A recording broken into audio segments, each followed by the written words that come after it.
Ég heiti Ingileif og ég lesbía og það bara frekar frábært. Ég á yndislega unnustu sem heitir María og mér finnst algjör forréttindi að fá að fara í gegnum lífið með bestu vinkonu minni.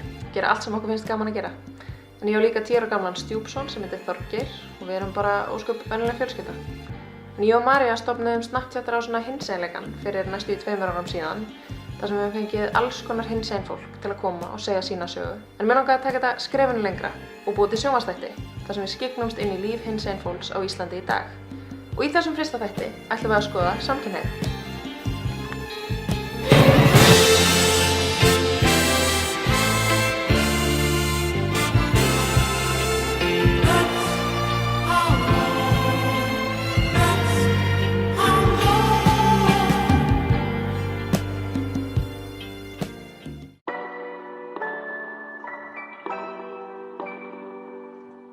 Við þurfum mjög ofta svona einhvern veginn réttlæta að við séum kærustupar en ekki systur eða versta fannst mér þegar einhvern hélt að við værum mæðgur.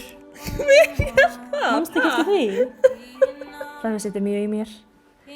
Mér finnst samt einhvern veginn verst þegar að fólk lappar upp á okkur og fer bara að spyrja okkur kynlífið okkar. Við höfum líka nokkrum lent í því. Mjög oft lent í því. Á sko bókstaflega fyrsta deitinn okkar.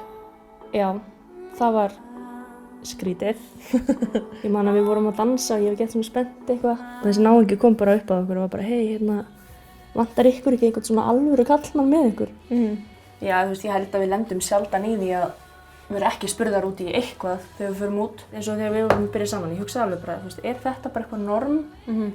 Og ég man að mér fannst ég ekki svona að ég þyrfti að svara þessum spurningum. Manstu eftir því? Þú veist, við fórum alveg útskýra fyrir fólki hluti sem við þurftum ekkert að vera útskýra því maður var einhvern veginn svolítið nýr í þessu.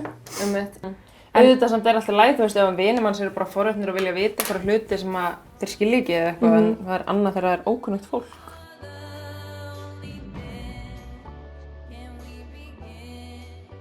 Eins og við vitum flest, þá hefur ákveðin staðalmynd verið sett fram af samkynhneigðu fólki í gegnum tíðina, til dæmis í Hollywood kvikmyndum og þáttum og svo framvegis, þar sem að homminn og lesbían er alltaf einhver ákveðin típa. Það getur verið pínu hættulegt fyrir þá sem að falla ekki inn í staðalmyndina og upplifa þar með að þau getur hreinlega ekki verið samkynhneigð vegna þess að þau til dæmis líti ekki út á ákveðin hátt. En núna síðast jólin var orðið epalhommi valið orð ársins af RÚV og fleiri stofnunum og það lýsti nokkurn veginn snobbuðum samkynhneigðum karlmanni sem er mikill fagurkeri. En Baldur Þórhallsson, stjórnmálafræðingur, benti á það að þetta gæti ýtt undir staðalmyndir. Því miður held ég að okkar annars ágæta samfélag sé nokkuð fast í staðalmyndum homma og það er engin tilviljun að strákar til dæmis í hópíþróttunum, sjómenn, bændur, vélvirkjar, bara iðnaðarmenn almennt koma ekki út úr skápnum og orðið hommi er mjög oft enn notað sem skammaryrði og þá í merkingunni það að einhver karlmaður sé svona veikgeðja og hafi ekki eins mikla burði og einhver annar karl. En hvernig telur þú svona almennt að staðalmyndir geti verið skaðlegar? Ég held að staðalímyndir eins og epalhommi gefur til kynna sé slæm að því leyti að þeir strákar eða karlmenn sem tilheyra tilteknum hópum eigi mjög erfitt með að vera þeir sjálfir.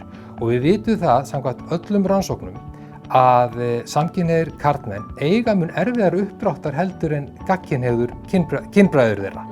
Einfaldlega vegna þess að þeir eiga erfiðara með að fóta sig í lífinu, þeir detta frekar úr námi, þeir verða frekar fíkniefnum að bráð og fíkn að bráð og því miður reyna þeir oftar sjálfsvíg og fremju oftar sjálfsvíg heldur gagnkynhneigðir karlar.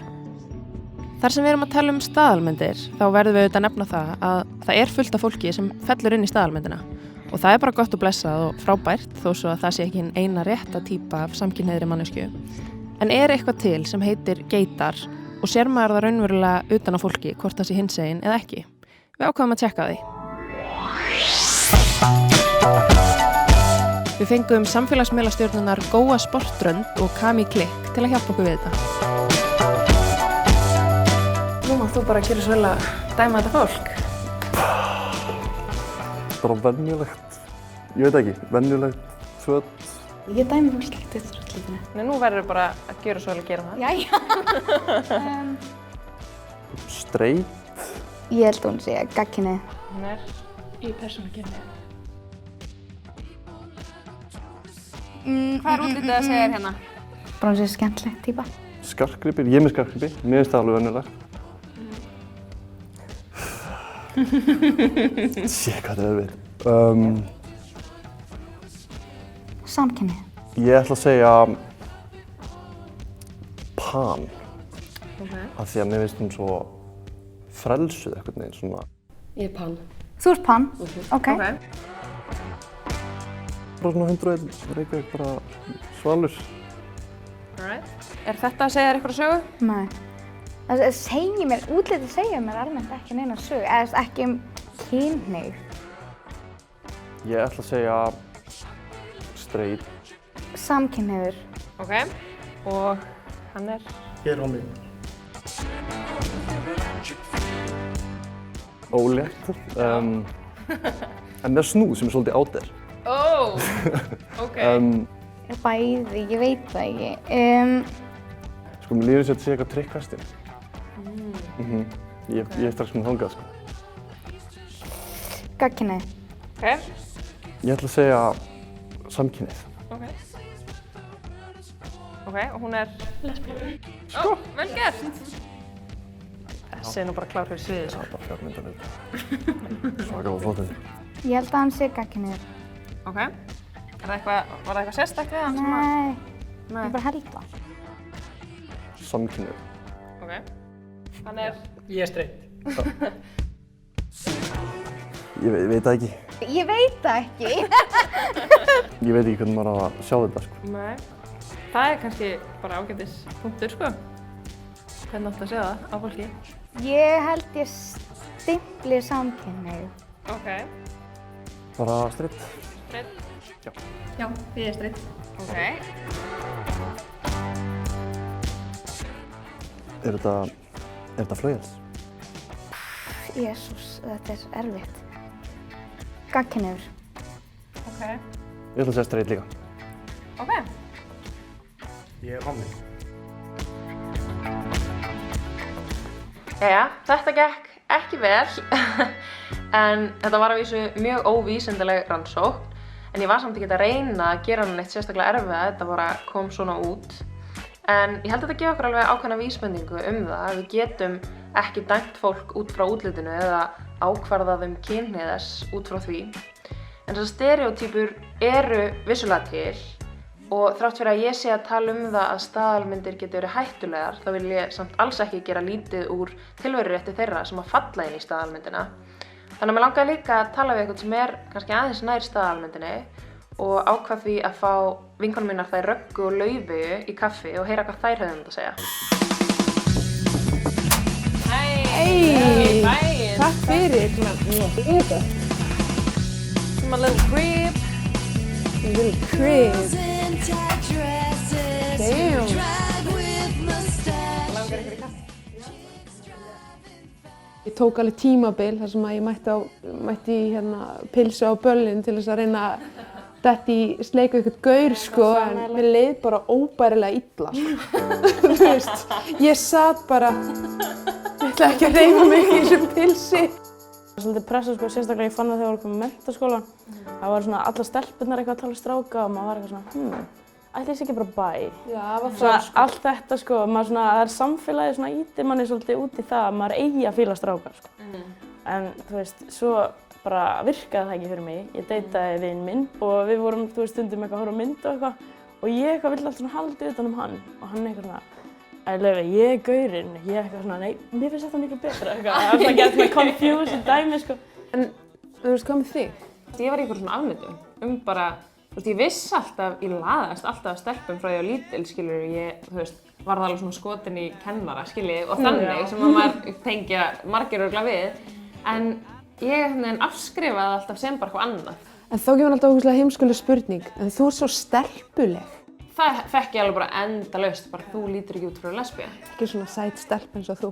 Það var bara actually eitthvað sem ég mætti ógeðslega mikið til að byrja með og var ótrúlega einhvern veginn eins og ég var ekki gild, sko. En er það þá öfugt hjá ykkur, lendi þið einhvern veginn í að fólk er bara já, auðvitað ertu lesbía, eða eitthvað þannig? Ég hef líka fengið þú veist, Og ég eitthvað, þú hlýtur nú að sjá það. Bara nei, ég pældi ekki í því og það var ég eitthvað ógeð frábært. Já. Það búið einhvern veginn í bíómyndum oft og svona þáttum en maður búin að sjá ykkur ákveðna staðalmynd bara hérna í leðurvesti bara með hamar. Já, svo horfður á Elvert. Ég var alltaf að stelast til að horfa á Elvert þegar ég var unglingur, sko. Já, ég líka, sko. Mér finnst að vera svona geðveikt mikið prakkara. Það mátti enginn vita það, sko. Nei, ég reyndar tók líka svona tímabil þar sem ég var unglingur, þar sem ég googlaði bara allar lesbíumyndir sem ég gæti fundið. Bara því að ég þurfti svo mikið á því að halda, sjá bara eitthvað svona konur, ástfangnar, til þess að réttlæta fyrir sjálfur mér, bara þetta er allt í lagi, þetta er allt í lagi. En haldið þetta sé þá ekki bara eitthvað svona sem maður er bara fæddur, þess að maður fæðist bara réttlæta. Klárlega, sko. Ég ætlaði ekki að vera eldri fyrir að fara að tróða mér í sundból. Ég vildi bara í sundskílu. Já. Svo strákarnir. Halló.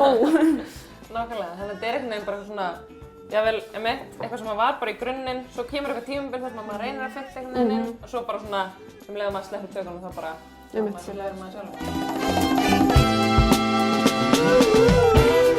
Eftir þetta frábæra spjall við Laufeyju og Röggu þá ákvað ég að kanna líka hver staðan væri hjá samkynhneigðum strákum. Ég heyrði í þeim Patreki og Kristjáni Sindra sem eru báðir samkynhneigðir en mjög ólíkar týpur og vildi aðeins kanna hver þeirra upplifun væri. Ég heiti Kristján Sindri Níelsson og titla mig sem afrunamann.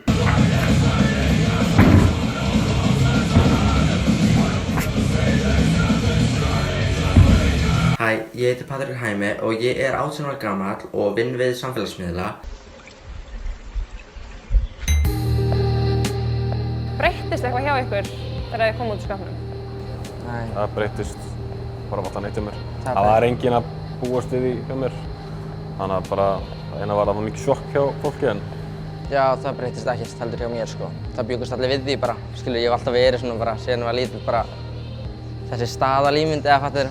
Og það var bara svona einhvern veginn, þú veist, ég kom aldrei út. Það hefði bara svona gerðist eitthvað. Þegar fólk heyrir að maður sé samkynhneigður þá fyrsta sem kemur upp er bara, ok, nei, ég hef ekki giskað, ég myndi ekki sjá á þér og ég bara, nei, ég veit ekki hvernig getur, ég veit hvernig getur séð á fólki en það er samt ekkert alltaf caseið. Strákar getur alveg verið kvenlegir og allt það en er ekkert samkynhneigðir, þannig. Mátt alveg vera stoltur að vera kvenlegur en mátt líka alveg stoltur að vera karlmannlegur, það er bara tengir svo sem ekkert kynhneigðinni held ég. Já, ég er alveg sammála, sko, en það náttúrulega er þessi staðalímynd sem fólk bara býst við, skilurðu. En þó þú lítur ekkert út eins og staðalímyndin, þá, þú veist, náttúrulega getur alltaf verið hvaða kynhneigð þú ert. Þú veist, jú, það er til þessi staðalímynd og fólk sér það sem slæmt, en ég tel við ekki þurfa að vera kvenlegan til að vera hommi, en þú þarft ekki að vera karlmannlegur til að vera hommi. Þú veist, þú ert bara að hljóma gett klísið að segja eftir svo þú ert, en bara eins og með gagginni fólk, þá er maður eins og maður er. Já, nákvæmlega. Oh my god. Eftir að tala alltaf fólk er það nokkuð ljóst að kynhneigðin hefur ekkert með útliti að gera eða það í hverju við erum eða hverju við höfum áhuga á. Við erum öll bara ótrúlega ólík. En það sem er sammerkt með okkur er að þetta er bara partur af okkur. Kynhneigðin er ekki einhver ákvörðun sem við tókum, heldur er hún bara hluti af þeirri manneskju sem við erum. En þá veltir maður því fyrir sér, er þetta erfðafræðilegt eða er eitthvað í umhverfinu sem að gera það að verkum að við lögumst frekar að fólki af sama kyni? En Kári Stefánsson hjá Íslenskri erfðagreiningu vildi rannsaka þetta, skoða hvort að hinsegin fólk væri eitthvað erfðafræðilega öðruvísi heldur en aðrir, en samtökin 78 lögðust gegn því. Þannig að mig langaði að heyra báðar hliðar, hvers vegna Kári vildi gera þessa rannsókn og hins vegar hvers vegna samtökin lögðust gegn henni. Það er lítill vafi á því, leikur lítill vafi á því að mismunandi hegðun eða tilhneiging til mismunandi hegðunar á rætur sínar í mismunandi röðum níturbasa í erfðamengi.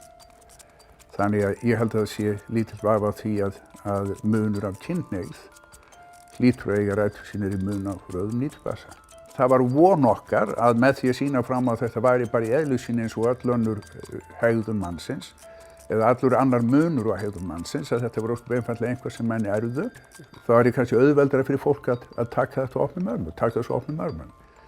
Það var hægt að fjarlægja þennan hluta hegðunum mannsins, umræðum hvað er vont og hvað er gott. Annars er þetta ósköp einfaldlega bara hlutur af því hver við erum sem dýrategund. Ekki á neinn annan hátt heldur en annar munur á hegðun, punktur. Því finn ég ósköpunum á að vera ástæða til þess að fordæma fólk mannesku eða leggja því einelti vegna þess að þið þykir vænt aðra mannesku. Að hvaða svo sem kyni hún kynni að vera. Snýst bara ást. Þetta snýst ást og kærleika sem það sem mikilvægast í þessum heimi. María Helga, formaður Samtakanna 78, er karatemeistari svo ég stóðst ekki mátið að fá hana til að sýna mér smá listir. Hún sagði mér líka frá regnbogakorti ILGA sem sýnir okkur að Ísland er að dragast aftur úr hvað varðar lagaleg réttindi hinsegin fólks. Hæ! Gaman að sjá þér. Hvernig er þetta? Mjög gott. Stjórn og trúnaður að Sameinuðu þér. Getur ekki túlkað hérna regnbogakortið með karate? Jú, það hlýtur að vera hægt. Það fer svolítið eftir bara svona tilfinningum manns, svona í garð hvers lands og stuði þessu regnbogakortinu. Malta er náttúrulega í eftirsæti með næstum 90%. Ég myndi segja að það var eitthvað svona mjög svona smúð og þægilegt, svona það sem manni líður vel og þarna svona flæðir svolítið. En sko, Azerbaijan 5%, það er meira svona.